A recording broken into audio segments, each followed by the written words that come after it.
So hydrogel is a technology that was invented by DARPA, Department of Advanced Research Project Agency. Now, this is a small part of the Pentagon or the Department of Defense. They make the sci-fi inventions that you might hear about. So this is one of their inventions. You can look up on YouTube, hydrogel, the company Profusa, and DARPA, and you'll see some clips of some of the technology of this. Hello, I'm Colonel Matt Hepburn. I'm a program manager in the Biological Technologies Office at DARPA. I am an active duty Army infectious diseases physician and have specialized in addressing biological threats that can either be engineered or naturally occurring, such as Ebola or pandemic influenza. Today we're going to be talking about one of the technologies that I actively manage, a company called Profusa, which is aiming at achieving tissue-level continuous health monitoring. Through the D.A.R.P.A program, we funded them to solve an incredible technical challenge that no one else had been previously able to solve.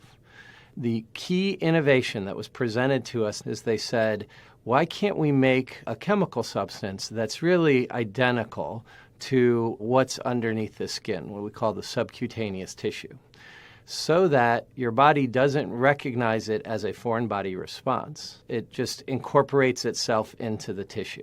And we have a lot of examples now where a sensor put right underneath the skin can sense things like oxygen and other chemicals that are very important to our metabolism. And not just sense that for a day or a week or even a month, but we imagine that sensing these parameters can go on for a period of years. One of the most important applications to us is so that we can improve the health of our worldwide deployed military force. We feel a strong sense of obligation that if we're going to ask somebody to be deployed and to carry out their mission, that we want to keep them healthy. And this technology will give us a way to monitor if someone is getting sick. We imagine that we would be able to sense that very early and therefore prevent them from getting sick and prevent their complications, allow them to stay healthy and continue to carry out their mission.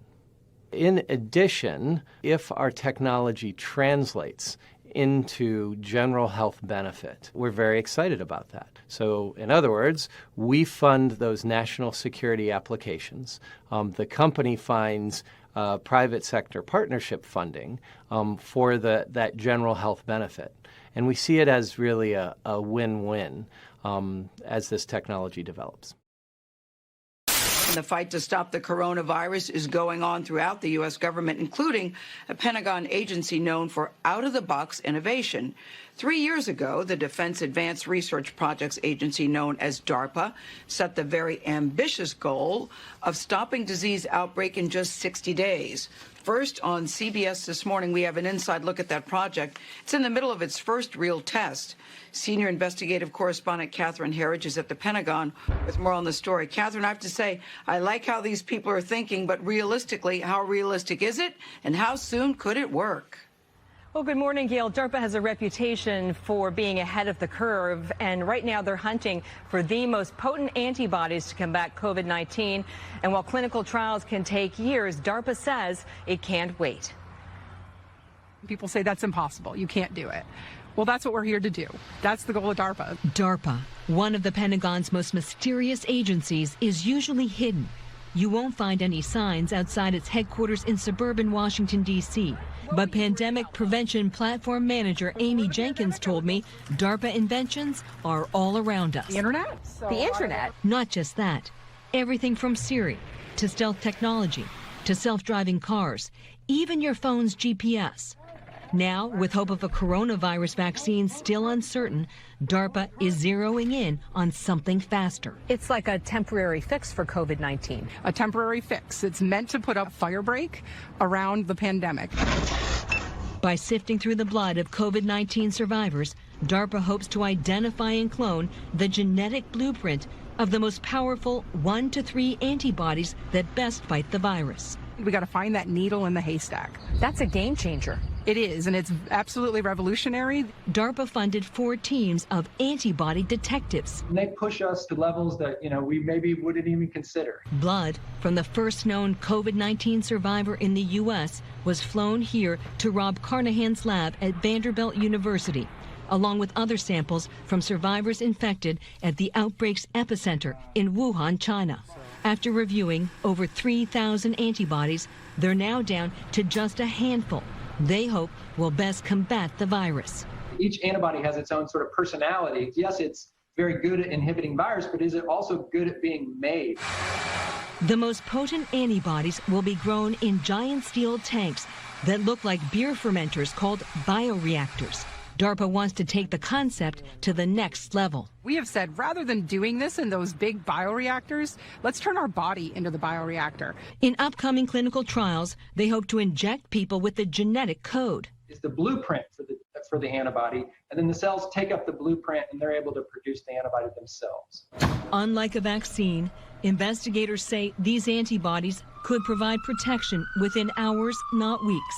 Is we're not teaching the body how to fish, we're literally giving them the fish. With about 1 million Americans infected and more than 50,000 dead, DARPA hopes their project could provide temporary protection in time for an anticipated second wave for high-risk groups. Our healthcare workers, our frontline first responders, and then even potentially maybe the close personal contacts of those who are infected. But DARPA's primary mission is safeguarding U.S. troops who often deploy quickly to global outbreaks. So I don't want to use the word opportunity, but in some ways this is an opportunity for us to make sure we learn all of the potential lessons we can learn with this and apply those lessons learned to be more prepared the next time. There is going to be a next time. There is going to be a next time.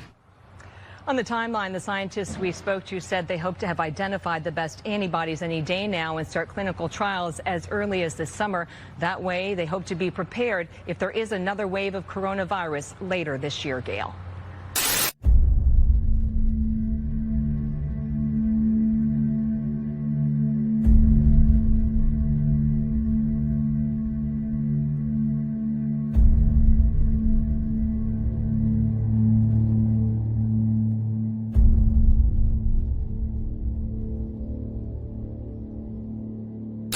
Questo è un altro tipo di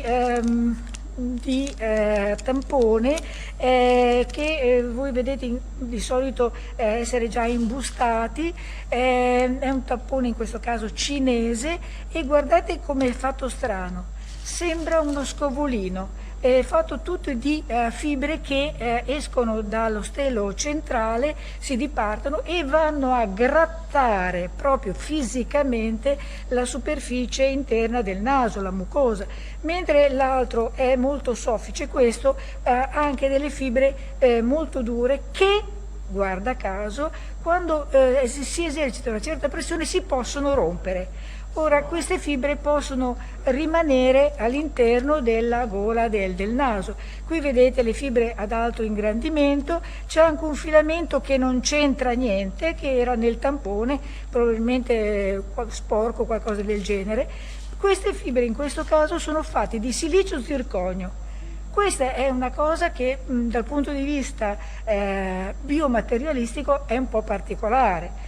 Chi è esperto di materiali sa che questa è una tecnologia di tutto rispetto, non è una cosa semplice, cioè non è la fibra di nylon che viene a sgrattugiare, ma è una fibra molto dura, la quale può esercitare una bella pressione sopra alla mucosa e farla addirittura sanguinare. Questo è il punto fondamentale.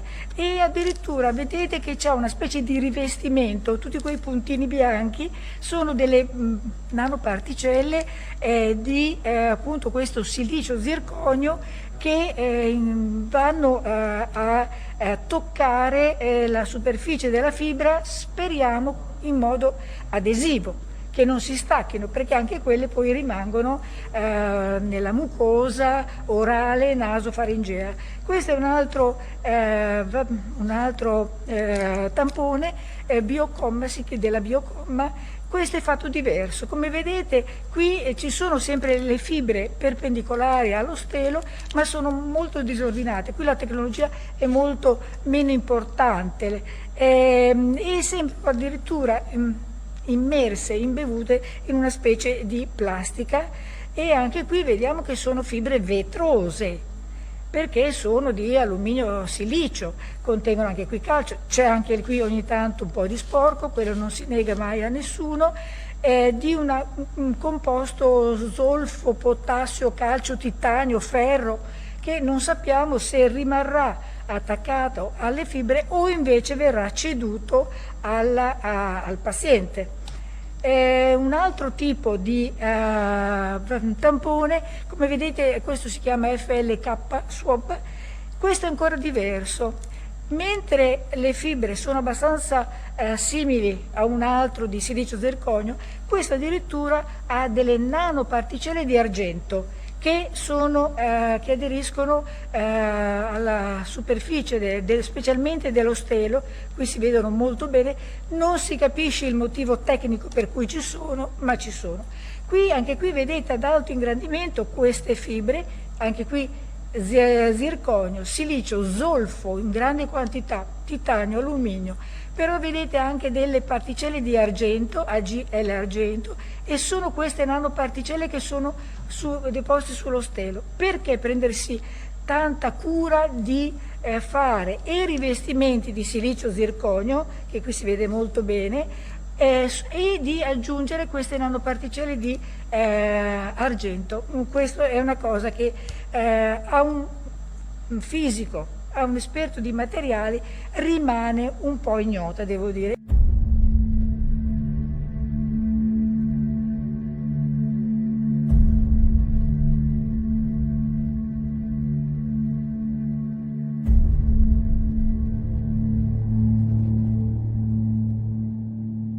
Figura 1 e 2. Fibre cave di nylon spezzate alle estremità dei tamponi. Figura 3. Per comparazione, una fotografia del classico bastoncino di cotone al microscopio. Figure 4 e 5. Terminazioni con rotture. La loro funzione è quella di disgregare l'epitelio, il livello superficiale, della mucosa, quindi anche la loro rottura e successiva lisciviazione del contenuto delle fibre, idrogel D.A.R.P.A e litio. Le fibre sono brevettate, da D.A.R.P.A. E gli effetti dell'idrogel D.A.R.P.A sui globuli rossi. Figura 20. Normali globuli rossi. Figura 21. L'aggiunta di idrogel D.A.R.P.A dalla punta dei tamponi ha provocato un massacro totale di globuli rossi. Figura 22. L'idrogel D.A.R.P.A forma coaguli del sangue in pochi secondi. Questi successivamente danneggiano e ostruiscono i vasi sanguigni.